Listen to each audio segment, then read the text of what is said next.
Hello, my name's Tom Carhill. It's Saturday, the 18th of January 2014. I'd like to do this video about the creepy Miliband brothers. Now, it might surprise you, I don't watch a lot of telly. I've known about the Milibands for a long time. The reason I've known about them, I've been aware of them, should I say. I'm not like really particularly interested in them, other than one thing, right? Is that I saw them getting pushed up as though they were important a while ago, might even be almost a decade ago now. And first of all, I noticed creepy David Miliband, and I really thought he looks extremely creepy, and he looks extremely evil, and he looks like the type of person they'll put in charge of the country. I thought he looked like a communist, looks like a homosexual, and looks like a total pervert, looks totally compromised, and I thought, yeah, he looks like prime ministerial material. That's what I thought, and I just kept an eye on him, and he was so creepy. And I believe the thing that I first saw him doing was there was this young black lad was on the news. That was it, and he was talking all about look, it's a joke. We've just won the Olympics. We've just got the Olympics. The Olympics is coming here. And we haven't even got like more than one running track within such and such a square, like basically this massive distance between a running track and where half the athletes in London, all the young black ones, are all good at running, where they all lived, and they all live in they all have to it was basically they had no facilities, and he said this is a joke. What's the point of getting the Olympics to England?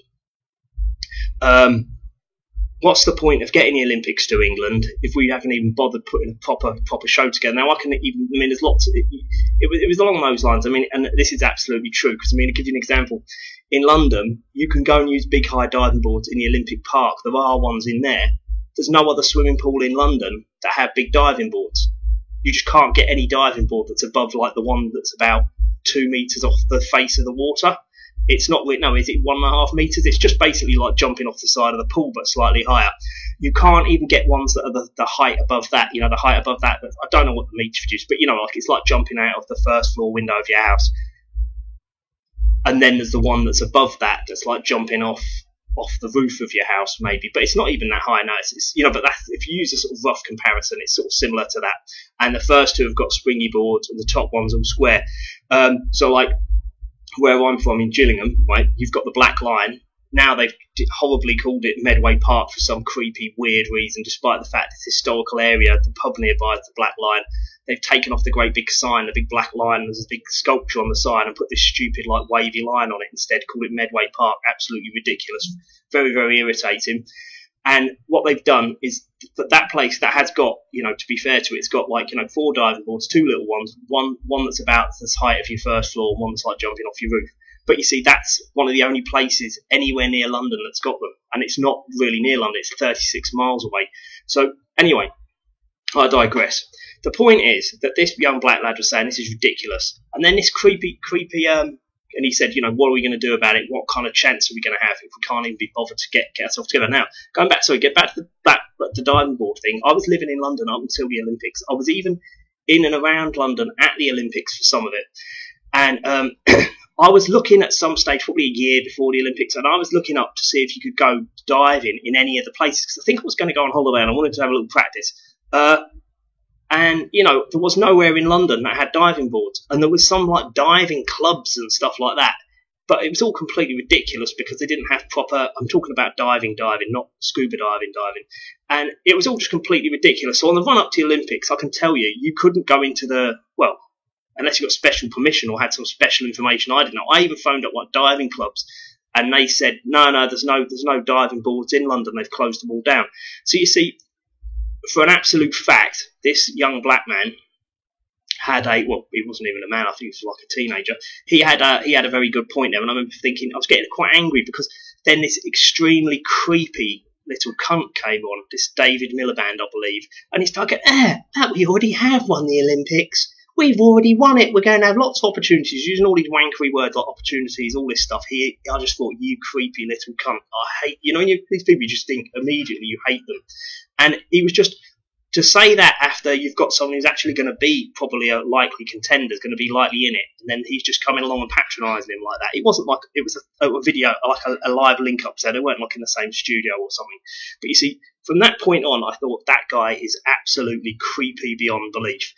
Now, there's a clip you can watch more recently, where his brother Ed.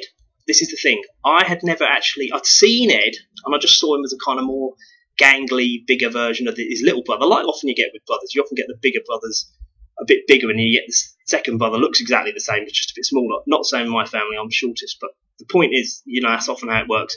But the point is, it was quite nondescript, and I'd never heard him speak. And then when I heard him speak, I couldn't believe it, because he speaks like he's actually a moron. Like he doesn't actually, his words come out all strange and stuff.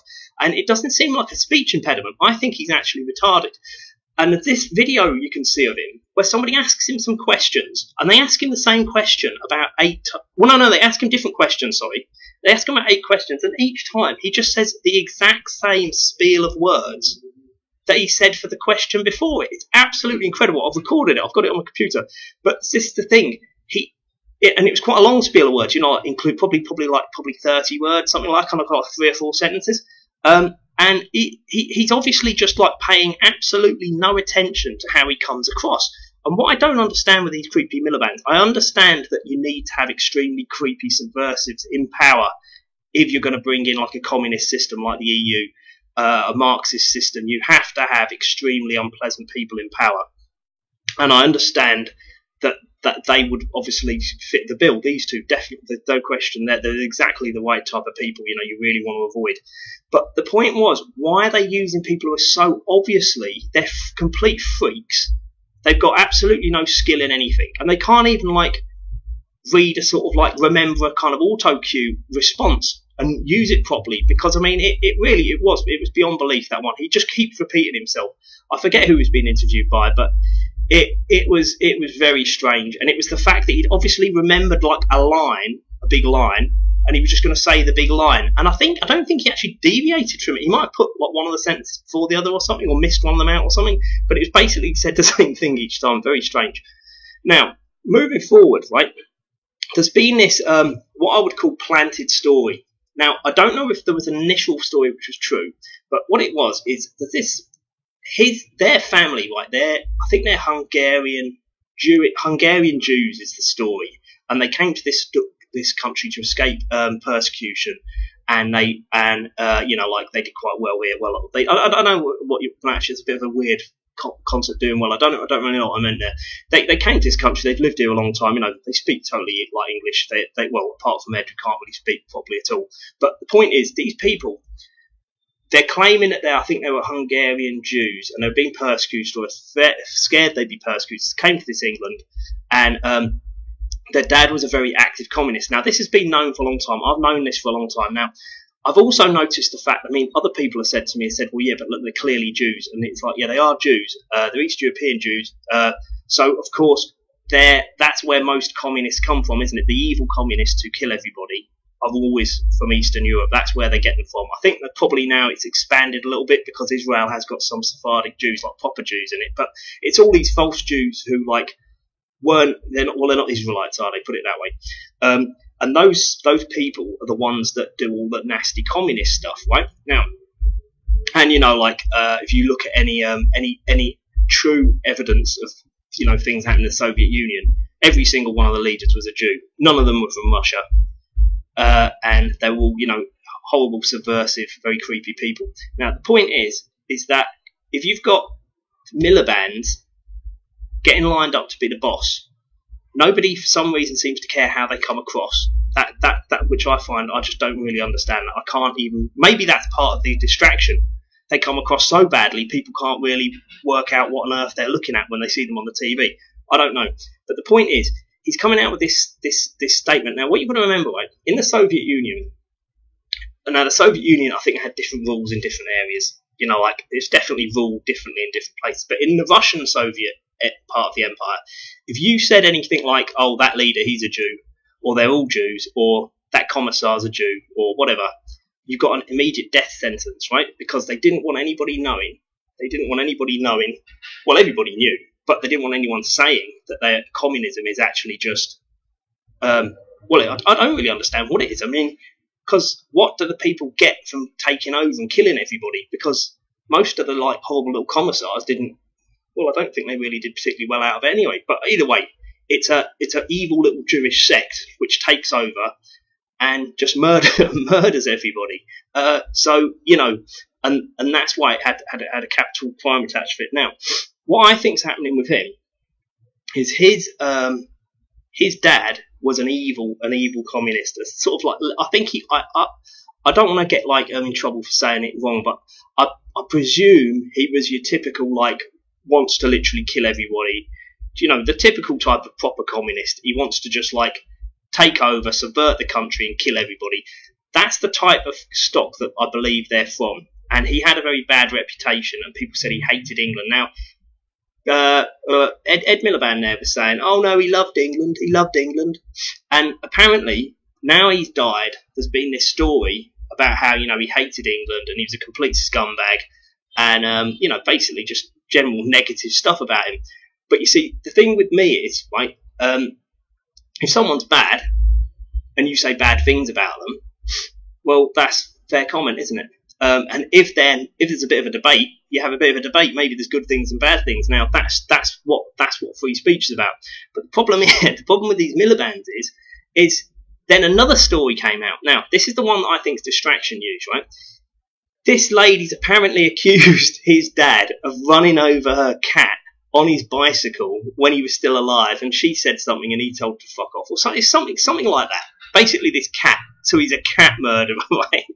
And the thing is, so he's an evil, subversive communist. Now, if these two want to get in power of some type of description or another, I don't know which one of them is. I don't pay that much attention to it, but I know they're the ones fingered for it because they're the most evil looking, and they keep getting put on the telly to do things, and they've obviously got most skills, so it's clearly they've been tipped to be the boss for some reason. So they've been tipped to be the boss. What I think is, because it's quite well known that they're from a communist family, and they're Jews, and their dad's very, very evil. What they're trying to do is they're trying to implant distraction news, like, he killed my cat, or yeah, he killed budgies for fun. And it's like the McAlpine trick, the Lord McAlpine trick, like he described in his book, about how you plant a false accusation against yourself. It's proven to be false, and then people go, look, he didn't murder budgies, he didn't run cats over, and he's not an evil communist, and he's not a Jew, he's a Roman Catholic, and that's it. Do you see what I mean? And they can just completely change the whole picture, and people will go, yeah, Roman Catholic, that's it. Yeah. Do you know what I mean? Is Ed Miliband's dad a Catholic? He started do bear shit in the woods. It will become like a byword for anybody who doesn't believe it is a freak. They're a Holocaust denial or something like, oh, really bad. They're really bad. You don't even have to actually think about anything they ever say ever again because they are bad. We'll never ever look at any of the facts, or we're evil. Because it's a non-religious faith that we have. It's the same kind of thing that they're trying to put in place with Ed Miliband and David Miliband now. Because what he was saying in this interview was, he was saying, I'm not saying there should be regulation. I'm not saying there should be this or that. I'm just not having it. And he's just sort of looking past the camera because he doesn't like to make eye contact with people, as you probably know. Because they're very creepy, evil people. I don't think they can really handle it. They might, I don't know, catch themselves smiling in a mirror or something, and completely freak them out. The point was, these two, tipped to be the rulers of the country, they're definitely trying to ban freedom of speech. And here's the second part, right? I'm aware. I'm a first-hand beneficiary. I'm a first-hand victim, that's one way of putting it, of this. What they're trying to do at the minute in England now is, whenever you say something that's not defamation, definitely not defamation because it's true, they'll try and say it's harassment. And if they can't say it's harassment, because there's two types of harassment, there's criminal harassment and there's civil harassment. So what they'll do is they can actually get injunctions on you to say you're not allowed to say things, and they say, never mind if it's true or not, it's harassment. So you can just say something that's completely fine, so but that person didn't like you saying it, so you're harassing them. Now that's what they're trying to do, and they are doing it. And I know the top lawyer who's responsible for doing it, Timothy Lawson-Cruttenden, Tom Moran, head of the Harrovian Law Society, no brains whatsoever. He is a complete imbecile, and he's got the total support of the court. So depending on which judge you get on which day, it's different. But you see, they're letting him pass illegal orders where people have said that guy's a criminal, he's a fraudster, he stole my money, and they'll say, oh, say that again, you're going to prison. And then they'll get a judge They'll have a court hearing without the person there if they can possibly get it, and the judges, the bent ones, will let them have it. Not all the judges are bent, from what I found, but there are some of them that are definitely bent. They'll let them have a court hearing. They'll manufacture a situation where the person isn't there, either by formally doing it and having like a without the parties hearing, or like not serving them at their address, or I think they've been doing it, I think they've been doing it, where the person will be in another country, and they know they're in another country, and they'll like get an order passed against them, and the person won't even know there's been a court case. They won't even know that somebody's objected to it. Yet they'll then use that as a bolt-on order in that country. Say, look, there's been an order in the High Court in England. There's been a proper case, a proper trial, and we've concluded that this is all rubbish. It's all bunkum. But the whole point, it's never been concluded. They haven't even addressed the issue of whether it's true or not. That's complete irrelevance. But anyway, that's what the Miliband's are trying to do now. Right now, there's another thing you need to be aware of. There's this thing called FTAC, F-T-A-C, Fixated Threat Assessment Center or Commission or something. Now, what that is, and they had this in the Soviet Union. In the Soviet Union, it got to the point where they did just literally go and get people and just take them off and just say, go to a secret court and say you're guilty, that's it. But the thing is, before they did that, they like to have more strings to their bow. So what they did is they had like an inbuilt psychiatric team, and they have this in England now, who would just say, you're mad, and they just send you off to be basically committed to a mental asylum. And you just don't necessarily ever get out. Because, of course, with a mental asylum, you don't actually have to have done any crime. So it's not like you serve a sentence and you finish or you can appeal. They just say, you're mad, and then it's like, oh, yeah, we think he's mad. Yeah, 2 or 3 people, boom, in prison. That's it. It's a prison. It's the same thing. But the point is you can never get out. You can't appeal because you're considered to be completely mental. This type of situation there, they have got in place. And I know they have used it on a few people. Now, I know that a couple of people, I've come across a couple of people who know people who've had it happen to them. And I also know someone who wasn't a victim of that, but they were just like, and we still don't know why this happened. It's a mystery. There must have been some reason behind it. There is a deeper story, but basically he just got told, if you don't go to the mental asylum like willingly, we're going to just basically section you. And he wasn't mad, and he still isn't mad, and he never was mad. But of course, going to a mental asylum often does make people go mad. But the point was, they just put him in a mental asylum, and then he got this very bad medical condition in there. But because he wasn't getting listened to, just saying you're mad, he didn't go to the hospital. And the doctor said when he did eventually get to the hospital, the accident emergency said if you hadn't got here like within the next 2 days, you'd definitely be dead. So like he got this thing on his lungs because all the other mental patients were smoking all this weird, these designer drugs that aren't proper drugs that don't cost very much, but they're kind of just like basic chemicals and stuff. And he said because they closed the windows at night because they were to stop them escaping, but because of like inmates, a lot of them were mental. Some of them were actually mental in there and like proper mental. They locked the windows to stop them getting out, but because they were smoking, they just wouldn't go into the ward and say, look, stop smoking, because they told them to stop smoking, they'd kick off and they'd stop beating them up and stuff. So he said they just let them at night time. They'd just be like, right, that's it, just let them do whatever they want. So you're in a room absolutely covered in chemical smoke every day, and you're ill anyway, and you just get worse and worse. It got very, very sick. But anyway, so it can even happen to people without FTAC, and we don't even know because there's definitely something malicious going on, but he doesn't even know who was behind it or why or what he did. We don't know. But the point is, they've got FTAC lined up. Right, on top of FTAC, you've got this thing in England called ASBOs, which is an antisocial behaviour order. Right, and basically they can give them out for all sorts of silly things.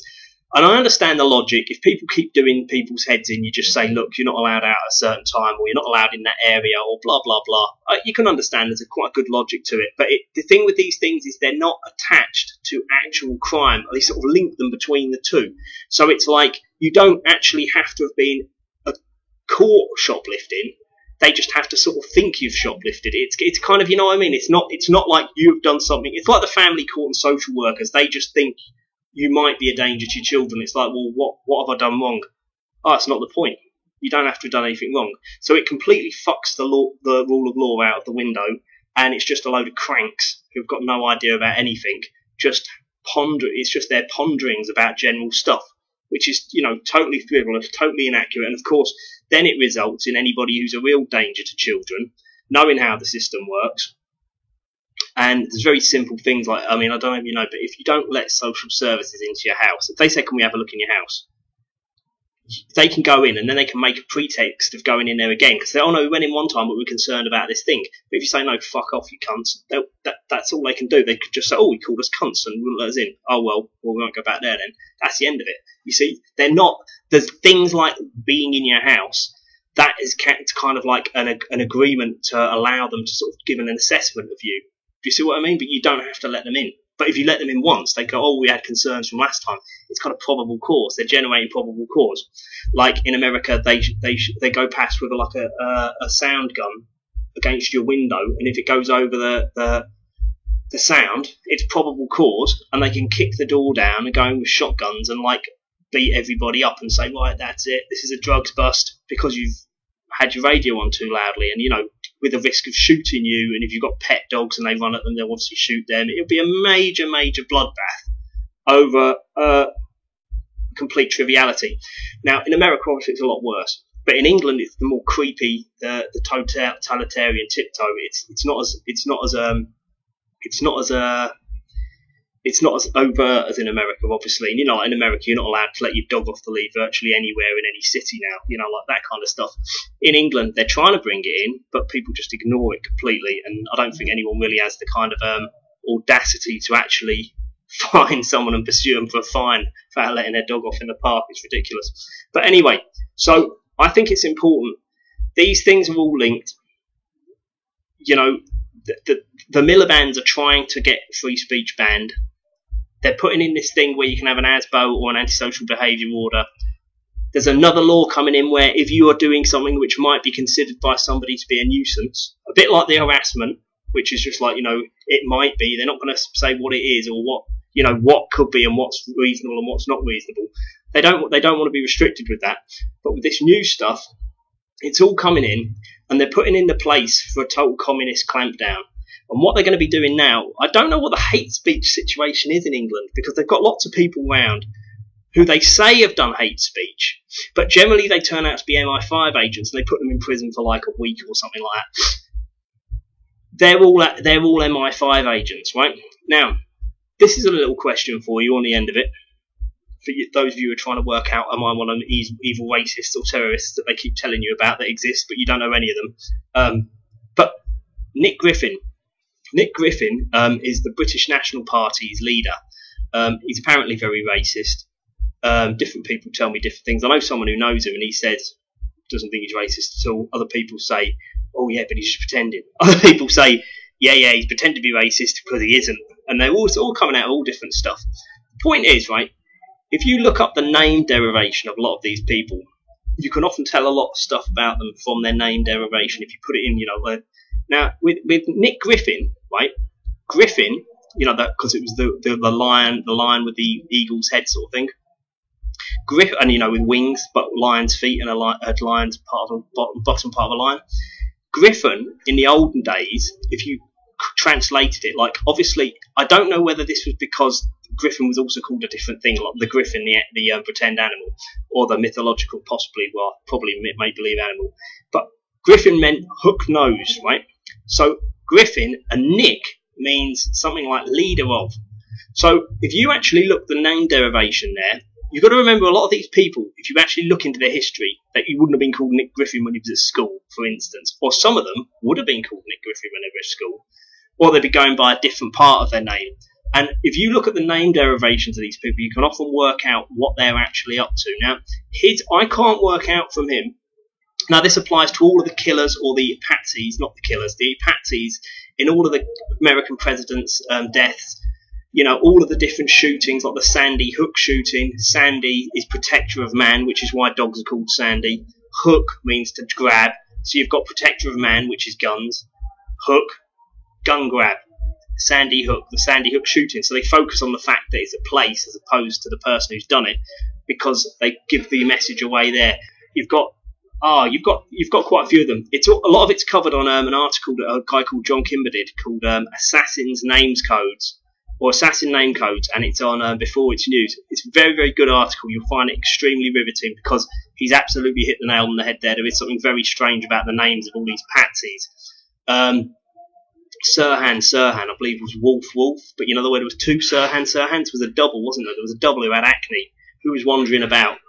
So, you know, like, there's all these little things, and you always sort of think with these patsies, it's all just so confusing. But anyway, getting back to that, Nick Griffin, hooked nose, leader of, is that leader of the people or protector of the people or something? So it's either protector of the hook nosed people or protector of the people. It could be construed against the hook nosed. But anyway, the point is, considering Nick Griffin's stance now on the BNP website, where he's constantly going on, because I think I've only ever looked at it about 3 times in my whole life.